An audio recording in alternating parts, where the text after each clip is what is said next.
De mortes por Covid a prejuízo na dedução do imposto de renda, nunca é culpa de Bolsonaro.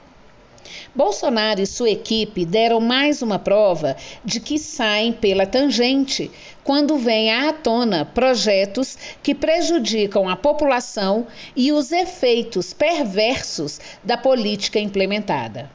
O último exemplo foi apresentado com o documento vazado do Ministério da Economia, que defende a retirada de gastos com saúde e educação das deduções do imposto de renda da pessoa física. Logo após a divulgação do documento pelo Estadão, o ministro da Economia, Paulo Guedes, disse que refuta a alegação de que pretende acabar com as deduções e classificou a medida como totalmente descabida de fundamento. O fato é que o documento, elaborado após o primeiro turno das eleições, calcula uma economia de 30 bilhões para o governo, 24,5 bilhões com as despesas médicas e 5,5 bilhões com a educação. Em um momento em que o alto escalão faz contorcionismo para compensar as promessas feitas com o objetivo de impulsionar a campanha de Bolsonaro para reeleição à presidência da República. Bolsonaro também disse não ter culpa pelas mortes no Brasil em decorrência da Covid-19, hoje calculadas em 842 mil. Em abril de 2020, um dia após o país ter ultrapassado a China no número de óbitos gerados pela doença, Jair Bolsonaro disse que não adiantava a imprensa colocar o caso na conta dele e empurrou a culpa para os governadores dos estados. Eu não sou coveiro, tá certo? Disse Bolsonaro a uma jornalista que o questionava sobre o número de mortos vítimas da Covid-19. Paralelamente, além de se colocar categoricamente contrário ao isolamento social necessário à época, no pico da pandemia, o governo brasileiro recusou 11 vezes ofertas para compra de vacinas contra o vírus. Isso contando apenas os casos documentados. Também ficou na conta dos governadores o desemprego acumulado, sobretudo no período da pandemia.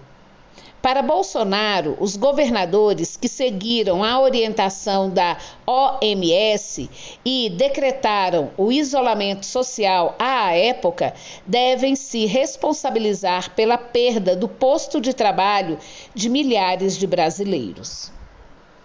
Não queiram colocar no meu colo. Compete aos governadores a solução desse problema que está acontecendo quase no Brasil todo. Falou a apoiadores em frente ao Palácio da Alvorada em junho de 2020. Para o presidente da República, mais criticado por governos internacionais da história do Brasil, a violência cometida por seus apoiadores contra quem diverge ideologicamente também não é culpa dele. Vamos metralhar a petralhada. Não vou combater nem discriminar, mas se eu vir 2 homens se beijando na rua, vou bater. Minoria tem que se calar, se curvar à maioria. O erro da ditadura foi torturar e não matar, e a propriedade privada é sagrada. Temos que tipificar como terroristas as ações desses marginais. Invadiu? É chumbo. São alguns dos discursos de ódio feitos por Bolsonaro ao longo de sua carreira política.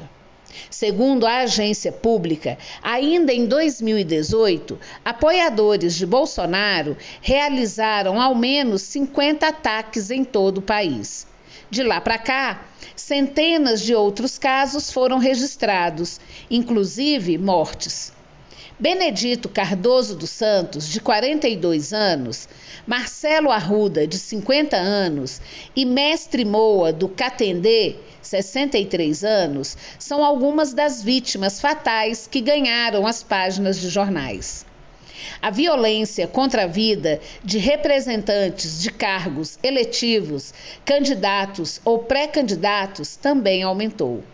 Segundo o relatório Violência Política e Eleitoral no Brasil, de 2020, elaborado pela Terra de Direitos e Justiça Global, os casos de assassinato e atentado contra agentes políticos saltaram de 19 em 2017 para 27 até novembro de 2020. Relatório da violência contra jornalistas e liberdade de imprensa no Brasil, realizado pela FENAGE, registrou 430 casos de agressões a jornalistas em 2021. A violência, segundo o relatório, tem caráter institucionalizado pelo Estado brasileiro, uma vez que o principal agressor da categoria é o presidente da República, Jair Bolsonaro. Ele é responsável por quase 4 agressões em cada 10 registradas no ano passado. Já a pobreza, para Bolsonaro, é culpa da própria vítima.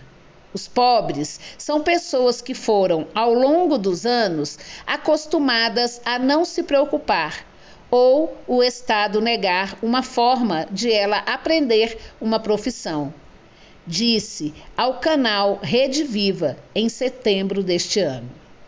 Hoje, de acordo com o Inquérito Nacional sobre Insegurança Alimentar, no contexto da pandemia da Covid-19 no Brasil, são 33,1 milhões de brasileiros em algum grau de insegurança alimentar. Aliás, esse dado também é negado por Bolsonaro, que diz não existir fome para valer no Brasil. Nesta quarta-feira, 26/10, foi publicado que, com Bolsonaro, o CadÚnico registrou aumento de 10 milhões de pessoas na miséria, o maior número alcançado desde a criação do programa em 2001. Qual o nome dado àquele que não assume os próprios erros? Alguns podem chamar de narcisista, outros de covarde. Sem uma análise técnica ampla e especializada da pessoa em foco, não há como chegar a um diagnóstico.